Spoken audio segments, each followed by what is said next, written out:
Directions. Read the text below and identify the exposition, the climax, and the resolution of the text by completing the graphic organizer at the bottom of the page. The breakaway. As far as Justin knew, there was only one way out of his neighborhood: basketball. So he ran with the ball like the hounds were chasing him. He could drop any of the older guys at the court in a blaze of crossovers, fadeaways, and finger rolls, and the younger guys didn't stand a chance. Justin saw his way out and he ran for it.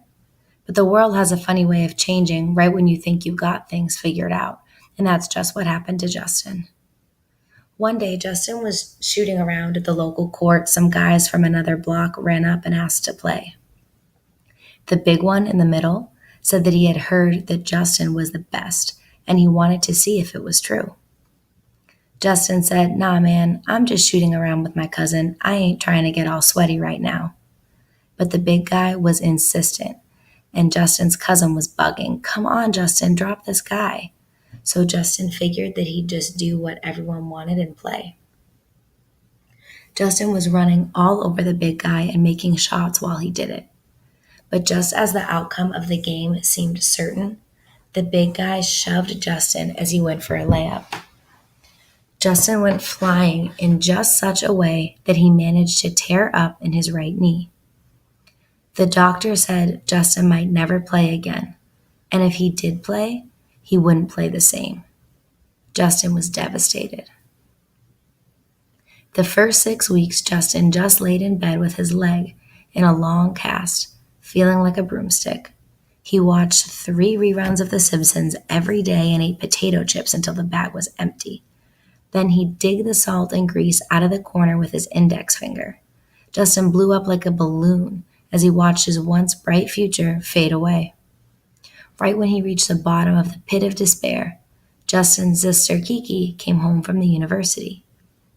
She came in the house like a whirl of sunshine, bringing exciting tales of a faraway land called college.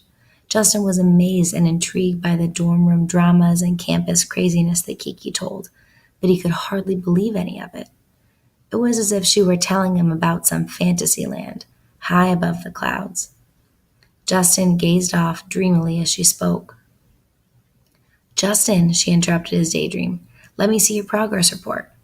Justin was ashamed. His grades had really slumped since his injury. "Oh no, this won't do, Jay," she said. "We're going to have to get these up." Well, Justin was a pretty stubborn guy, but his older sister had a way of getting him to do things that nobody else could. So while she was home on break, they studied together and they talked and they worked, and Justin felt better than he ever had before. After spending those weeks with his sister, Justin realized that he didn't want to feel bad for himself anymore, and he didn't want to quit. Basketball used to be his thing and he was good at it, but now there was only school, so he had to get good at that. Justin passed through all his classes like a half-court trap. By the time he got to senior year in high school, his GPA was hovering in the slam dunk position. The last thing that Justin had to do to get into college of his choice was score well on the ACT.